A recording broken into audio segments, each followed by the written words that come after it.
ನೋಡಿ, ಇವತ್ತು ಮೆಣಸಿನ ಸಾರು ಮಾಡೋದು ತೋರಿಸ್ತಾ ಇದ್ದೀನಿ. ರಸಮ್ ಹೇಗೆ ಮಾಡೋದು ಅಂತ. ಹೊಣಮೆಣ್ಸಿನ್ಕಾಯಿ, ಕರ್ಬೇವಿನ ಸೊಪ್ಪು, ಬೆಳ್ಳುಳ್ಳಿ, ಕೊತ್ತಂಬರಿ, ಮೆಣಸು, ಜೀರಿಗೆ, ಟೊಮೊಟೊ, ಹುಣಸೆಹಣ್ಣು ರಸ ಕಿವುಚಿಟ್ಕೊಂಡಿದ್ದೀನಿ. ನೋಡಿ, ಅರ್ಧ ಸ್ಪೂನು ಮೆಣಸು ಹಾಕ್ಕೊಳ್ಳಿ, ಅರ್ಧ ಸ್ಪೂನು ಜೀರಿಗೆ ಹಾಕ್ಕೊಳ್ಳಿ, ಸ್ವಲ್ಪ ಹೊಣಮೆಣ್ಸಿನ್ಕಾಯಿ ಹಾಕ್ಕೊಳ್ಳಿ. ನುಣ್ಣಗೆ ರುಬ್ಕೋಬೇಕು, ನೈಸ್ ಮಾಡ್ಕೋಬೇಕು, ಪುಡಿ ಮಾಡ್ಕೋಬೇಕು, ನೀರು ಹಾಕಬಾರ್ದು.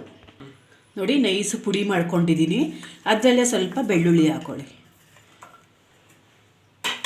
ಬೆಳ್ಳುಳ್ಳಿ ಹಾಕ್ಕೊಂಡು ಸ್ವಲ್ಪ ಅರಿಶಿನ ಪುಡಿ ಹಾಕ್ಕೊಳ್ಳಿ. ನಿಮ್ಗೆ ಎಷ್ಟು ಅರಿಶಿನ ಬೇಕೋ ಅಷ್ಟು ಹಾಕ್ಕೊಳ್ಳಿ. ಹಾಕ್ಕೊಂಡು ಮತ್ತೆ ಅದು ನೈಸ್ ಮಾಡ್ಕೋಬೇಕು, ನೀರು ಹಾಕಬಾರ್ದು. ನೋಡಿ, ಈ ಥರ ನೈಸ್ ಮಾಡ್ಕೊಂಡಿದ್ದೀನಿ, ನೀರು ಹಾಕಬಾರ್ದು, ಈ ಥರ ಇರಬೇಕು.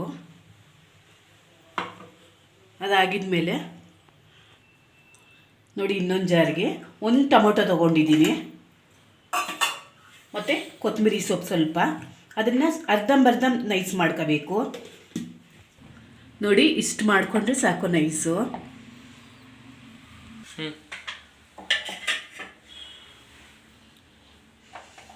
ನೋಡಿ, ಒಂದು ತಪ್ಪಲೆ ಇಟ್ಟಿದ್ದೀನಿ, ಅದು ಚೆನ್ನಾಗಿ ನೀರೆಲ್ಲ ಹೀರ್ಕೊಂಡಿದ ಮೇಲೆ ಸ್ವಲ್ಪ ಎಣ್ಣೆ ಹಾಕ್ಕೊಳ್ಳಿ. ಎಣ್ಣೆ ಜಾಸ್ತಿ ಇರಬಾರ್ದು,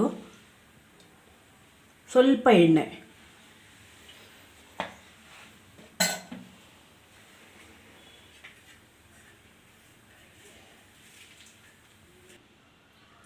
ನೋಡಿ, ಕರ್ಬೇವಿನ ಸೊಪ್ಪು ಹಾಕ್ಕೊಳ್ಳಿ.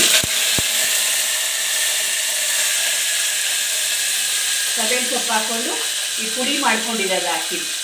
ಮೆಣಸು, ಜೀರಿಗೆ, ಬೆಳ್ಳುಳ್ಳಿ ಪುಡಿ ಮಾಡ್ಕೊಂಡಲ್ಲ, ಹೊಣಮೆಣ್ಸಿನ್ಕಾಯಿ, ಅದನ್ನು ಹಾಕ್ಕೋಬೇಕು.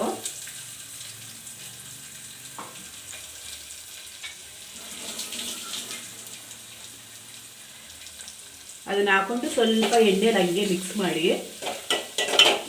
ಸ್ವಲ್ಪ ಫ್ರೈ ಮಾಡಬೇಕು ಎಣ್ಣೆಲಿ.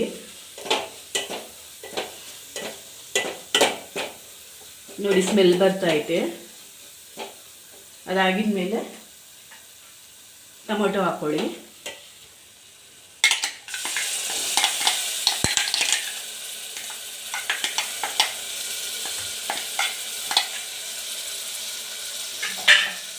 ಟೊಮೊಟೊ ಹಾಕಿ ಸ್ವಲ್ಪ ಫ್ರೈ ಮಾಡ್ಕೊಳ್ಳಿ.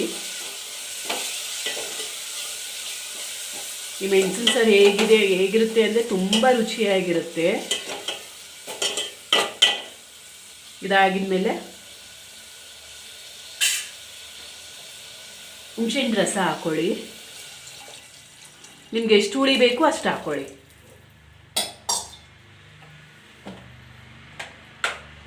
ಹಾಕ್ಕೊಂಡು ಉಪ್ಪು ಹಾಕ್ಕೊಳ್ಳಿ.